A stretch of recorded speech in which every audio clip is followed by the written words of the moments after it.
So Sony has released their financial information through the end of 2023, and while it isn't terrible news for PlayStation, it still isn't the greatest.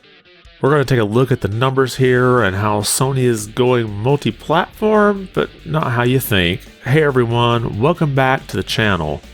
Now this financial information includes all of Sony's divisions, so there's music and movies, electronics, just everything Sony does. But we're going to look just at the game and network services segment, which is all things PlayStation. So in their financial report, Sony had these graphs, and I'm not going to go into deep analysis of this, but there are a few things that Sony themselves pointed out. Let's first take a look at some of the good news. From the report, it says fiscal year 23 Q3 sales increased a significant 16% year on year to 1,444.4 billion yen, primarily due to increased third-party software sales and the impact of foreign exchange rates. And we've seen the same wording about foreign exchange rates from Nintendo in their financial reports.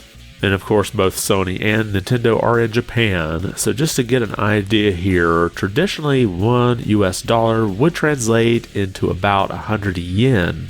However, right now, as I'm recording this video, that $1 translates into about 150 yen. So it takes about 50% more yen just to get $1 US.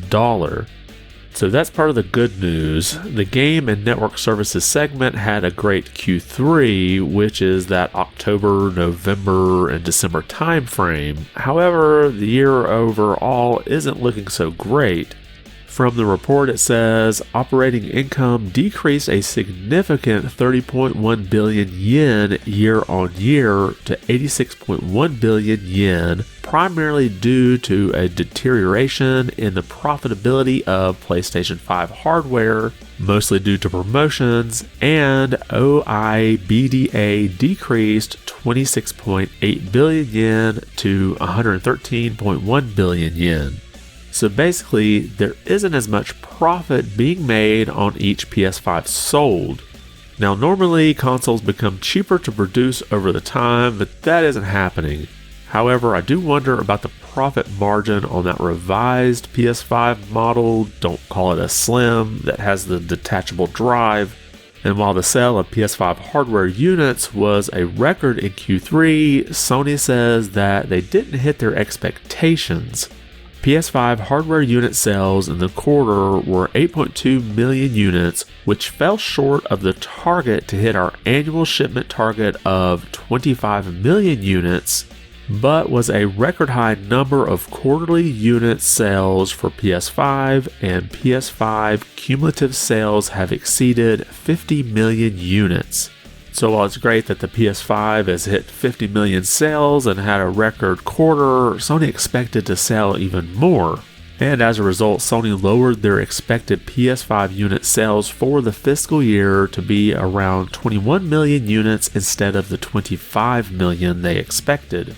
And they also mentioned that user engagement is up, mostly due to people playing more on free-to-play games.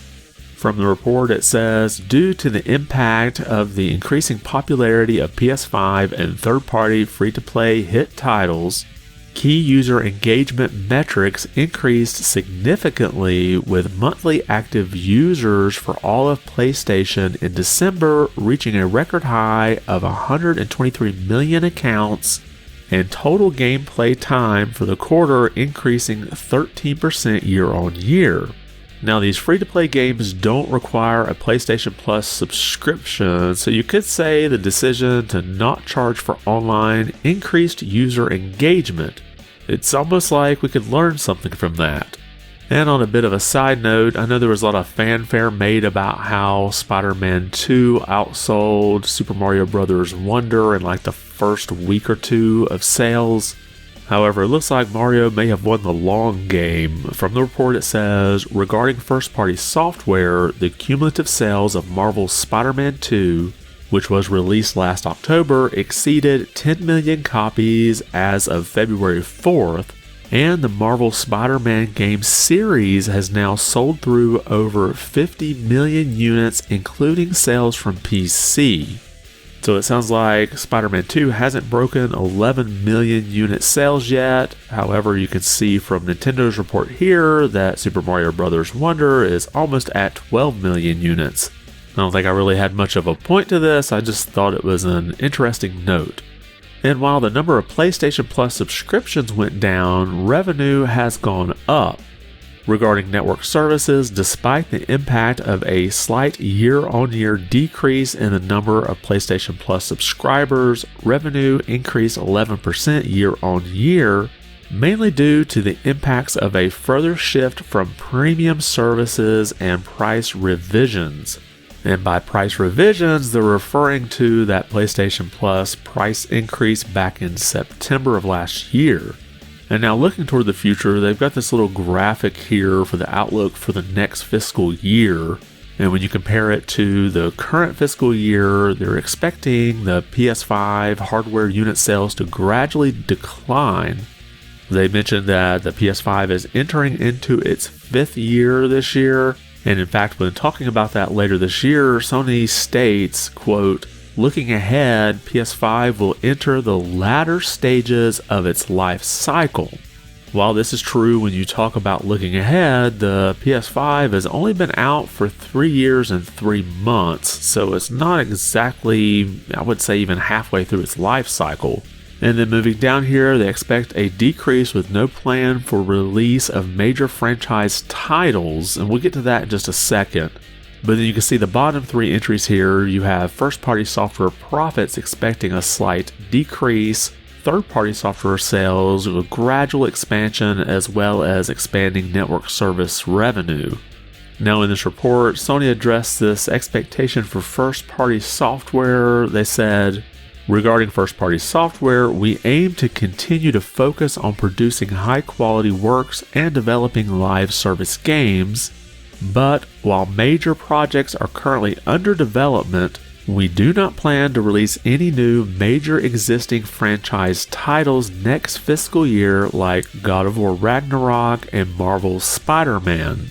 So no major existing franchises next fiscal year." Now I'm not trying to hear what Sony isn't saying, but I do wonder if they might have a larger new title that's on the horizon for later this calendar year. I guess on that we'll just have to wait and see, but even if that is the case, to not have a major IP like Spider-Man or God of War that will sell like mad right out of the gate could be concerning.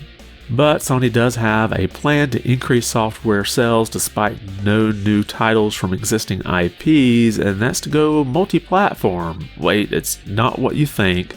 So during the investor call, Sony president and PlayStation chairman Hiroki Totoki laid out that strategy. You can see this translated here by VGC. In the past, we wanted to popularize consoles, and a first-party title's main purpose was to make the console popular. This is true, but there's a synergy to it. So if you have strong first-party content, not only on our consoles, but also other platforms like computers, a first-party game can be grown with multi-platform. And that can help operating profit to improve, so that's another one we'll want to proactively work on. I personally think there are opportunities out there for improvement of margin, so I would like to go aggressive on improving our margin performance. So to me, this indicates Sony wants to get more of their games over on PC. But I do have to wonder if they'll look more at having games available at launch on both PC and console at the same time. Or at the very least, they would look to shorten that gap between the console release and the PC release. So after looking through all this financial data, does it indicate that Sony is going to close up shop on PlayStation? Absolutely not. They are still making a ton of profit from the game and network services segment. But are things not as good as they had estimated? Sure. People don't have as much expendable income, and the price for manufacturing hasn't gone down like it historically has. And now with the lack of major existing franchises in this next fiscal year, it's a bit concerning. But Sony will continue to push more games over to PC, and they may have some type of new IP in the works, and they always seem to have a lot of good third-party exclusives. But let me know your thoughts below. Do you think any of this information is concerning for Sony and PlayStation? Or do you think some of the strategies that they've laid out here will kind of help make up the difference? Drop a comment below and let me know your thoughts. And if you like the video, be sure to give it a thumbs up. And if you haven't subscribed yet, consider doing so. It really does help the channel out quite a bit.